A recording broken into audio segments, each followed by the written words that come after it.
10 years, David's advice has been sought by the very best companies in the world to help them figure out how to craft and grow an authentic community with their customers. Leaders from the top communities come to CMX to dispense their knowledge to the rest of the industry. Tens of thousands of decision makers have already benefited from David's experiences and frameworks, but probably no one more than me. In a veiled excuse to spend more time working near him, in early 2019, my company, Bevy, acquired CMX so that we could be part of the community revolution that he helped pioneer. Having worked side by side with him since then, I have been thrilled to see the business of belonging finally come to light as our company has grown 10 times since David joined, in large part due to implementing many of the principles that he shares in this book. I truly believe that this book will become the Bible that every community builder reads. When competitors' product features and functionality are the same as yours, having a community is, as David eloquently says, the one thing they can't copy. At a time when no one wants to click on another digital ad, your community can fire up your sales channel or turn a detractor into a promoter. If I had this book when I started Startup Grind, I can only imagine how much farther I would be and how many mistakes I could have avoided. As you study and apply the lessons in this book, hopefully you will feel what I felt at that first CMX event I attended. A connection to the people who have trodden the path you're on or embarking on, and that there is a fountain of support and lessons you can benefit from to help you on your own community building journey. Derek Anderson, co-founder, Startup Grind, Bevy. Introduction. The internet was where I first found a sense of belonging. It was back in middle school. I was a kid growing up in the suburbs of New York City, and didn't fit in. Both of my parents were immigrants.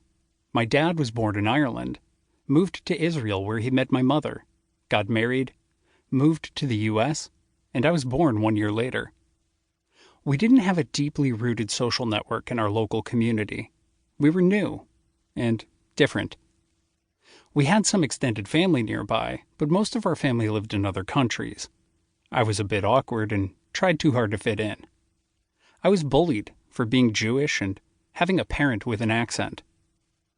As I grew up, I found myself disconnected from early childhood friends, and I struggled mightily to find my social rhythm. Despite not fitting in, I was still someone who felt strongly drawn to other people. I loved organizing and being a part of social activities. I loved meeting new people. For better or worse, I needed people to like and engage with me in order for me to feel like myself. And I would get deeply depressed when I was turned away by the groups I cared most about. When I couldn't find community locally, I was forced to search elsewhere. I ended up finding it in online video games. Tony Hawk's Pro Skater 4, THPS4, was one of the first console games developed specifically to be played online. I picked it up and quickly became addicted.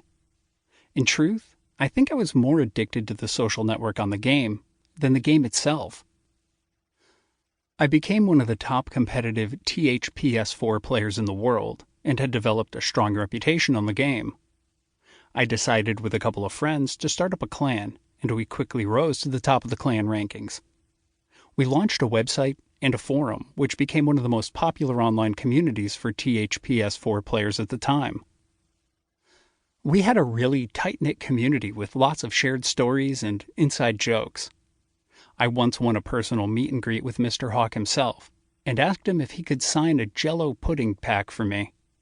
It was an inside joke in our community, and we planned to give it away in a contest. He looked very confused when I handed it to him, but just kind of smirked and signed it anyway. Probably not the best idea to get a valuable autograph on a perishable good, but it was totally worth it for the reaction from the community. I was just 14, still in middle school, and would sprint home every day to get online, play games, and manage a community with hundreds of active members. We hosted competitions, created video content, dealt with trolls and spam, launched and relaunched forums, empowered moderators from the community. To keep listening to this audiobook, I've left you a link in the description so you can do it, at no cost thanks to Audible's 30-day free trial.